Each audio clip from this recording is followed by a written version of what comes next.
For this next segment, again, I cannot show the whole thing, but I can give you a sample of what's to happen. Here is Uncle Kage Story Hour. I like Germany so much, I go to Eurofurence every year, and any chance I can take, I like to go to Germany just to see the kind friends that I've made over there and to see that magnificent country. I had the opportunity back at New Year's to go and spend the New Year holiday in Germany.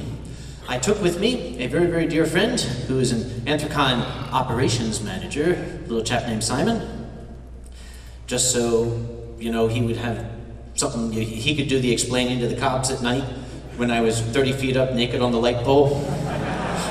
You know, he had to learn, everywhere we go, he goes with me and he learns the local phrase for, "My friend is senile, please do not arrest him."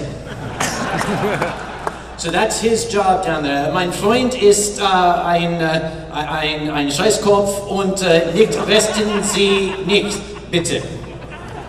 Something like that. What? Mind your tongue. I speak German better than you. There's Germans over here, you can ask them. That's the German contingent, by the way. Put them over there so I can keep an eye on them. Simon is a gourmet cook, and he was so pleased by the magnificent hospitality that these fantastic people had shown to us that he wanted to cook them a wonderful breakfast. Great idea. Beautiful idea.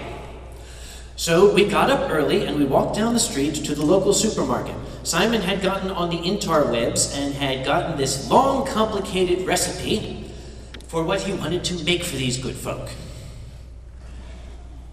Probably it would have been smarter to write down the German name for all of these things. As we were walking into the store, I started to think, that might have been a good idea. But then, a supermarket's a supermarket, right? We'll just go in and get stuff. Doesn't work that way. Anybody who's never traveled the world, doesn't work that way. What's first on the list? Bacon. Anybody who's never been there, when you go to the meat counter, or the meat section in Germany, everything looks more or less like bacon. It's like you walk in, it's bacon land. Here is a bacon-like object that is sort of brownish. Here's a bacon-like object that comes with flowers on it. Here's a bacon-like object with a picture of a goose. We couldn't figure that one out. Smiling goose with like a phony pig nose on a string on its bill, and it was called like, you know, Schlieffenschnitzelfleisch. Everything was frickin' bacon-like!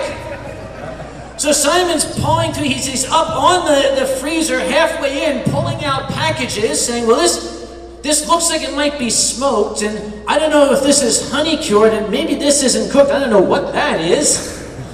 That looks vegetable. That's in the wrong section. No, that's the green bacon-like object. Put that back there where it belongs. After about 20 minutes, I got a little bored. And I went up to the counter. I was kidding. I don't speak German to save my life, and a few times I've had to save my life over there. I try, though. I try very hard. My friends are very, very patient with me. They try to teach me. I'm a very slow learner. So I went to the counter. Entschuldigung, Sie, Fräulein, ich bin ein dummer Amerikaner und ich spreche kein Deutsch. Ich wünsche, in English ist bacon. Haben Sie bacon? She said, oh, ja, kommen Sie her, kommen Sie bitte. Come. She goes over, you know, grabs Simon's shoulder, pulls him out of the freezer thing, reaches in and pulls out a package with giant 8-inch letters that said, bacon!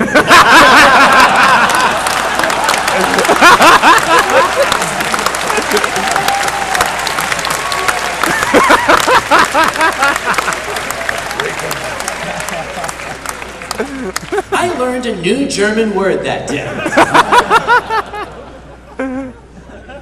All right, Simon, after that